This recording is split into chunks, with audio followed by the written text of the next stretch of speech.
Teman-teman, di sini aku cuma mau mengingatkan dan mau ngasih tahu buat kalian, siapapun kalian yang punya pacar atau cowok orang luar ya, dari negara manapun, kalian hati-hati. Karena 2 hari yang lalu di sini ada kejadian. Jadi ceritanya si Mbak TKW ini punya pacar orang bule itu, dan si Mbak ini kerjanya di coffee shop. Nah, mungkin si bule ini hanya untuk morotin atau nggak tahu lah. Udah tahu si ceweknya udah punya banyak uang, punya HP, punya barang-barang berharga. Akhirnya suatu malam entah kenapa, nggak tahu di pikirannya si bule ini atau pacar si Mbak ini kenapa gitu tiba-tiba si Mbak TKW ini dikasih kayak dicekok gitu, nggak tahu dicekoknya pakai apa sehingga si Mbak TKW ini pingsan. Nah, setelah pingsan, si cowoknya ini membawa barang-barang berharga punya si Mbak TKW ini, uang segala macam ya. Dan tidak sampai di situ aja, sesudah diambil barang-barangnya, si bule ini nelpon teman-temannya, 3 temennya ya, disuruh datang ke kontrakan si Mbak TKW ini dan disuruh, ya maaf, kayak diperkosa lah gitu, suruh digarap gitulah.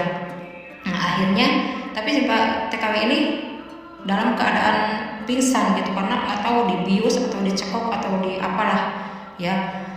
Nah setelah mungkin di ini sama cowok-cowok itu, temennya si pacarnya itu, si bule, dia ingat gitu, jadi dia bangun lah gitu, ini lagi ngapain gitu, dan dia langsung jerit-jerit.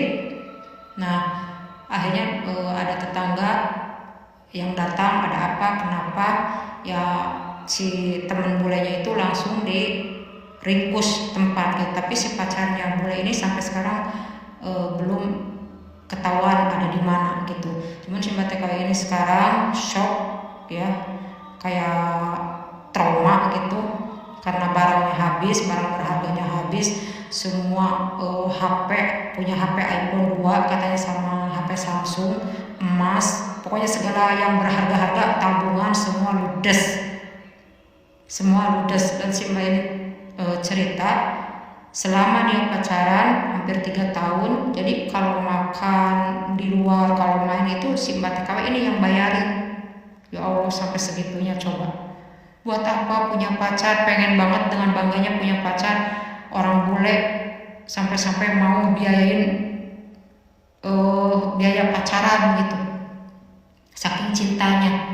Nah kalau udah begini, dia sekarang trauma, shock ya, apalagi mungkin dia udah diperkosa lah, bilang aja diperkosa gitu sama teman-temannya itu. Tapi yang 3 temannya ini udah diringkus sekarang. Tapi si cowoknya ini, orang bule itu, pacarnya itu nggak tahu perginya kemana.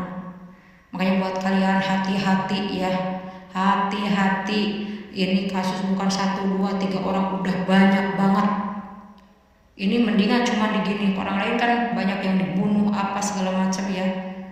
Nah saya cuma mengingatkan, saling mengingatkan sesama perantau, sesama TKW, jangan sampai walaupun kita cinta secinta apapun sama laki-laki, harus punya muncul sunatnya, punya saku 2 lah gitu. Jangan sampai terjadi seperti ini gitu. Kalau udah begini kan uang hasil capek, bukannya dikasih orang tua, keluarga, dibikin rumah apa segala macam di kampung, malah dibawa kabur cowok, biayain cowok. Ngapain coba? Bingung saya tuh, heran kadang-kadang kalau dengar kasus kayak begini. Makanya buat kalian, jangan sampai punya nasib sama dan pengalaman yang sama dengan orang-orang yang udah mengalaminya. Saya di sini tidak bermaksud apa-apa, cuman ingin mengingatkan, walaupun mungkin saya juga belum tahu gimana ke depannya. Tapi kalau kita banyak belajar dari kehidupan orang yang udah mengalami yang tidak kita inginkan, ya insya Allah kita akan dijauhkan ya. Karena masalah musibah itu sebenarnya kita yang buat sebenarnya. Ya gitu ya teman-teman ya, pokoknya kalian hati-hati.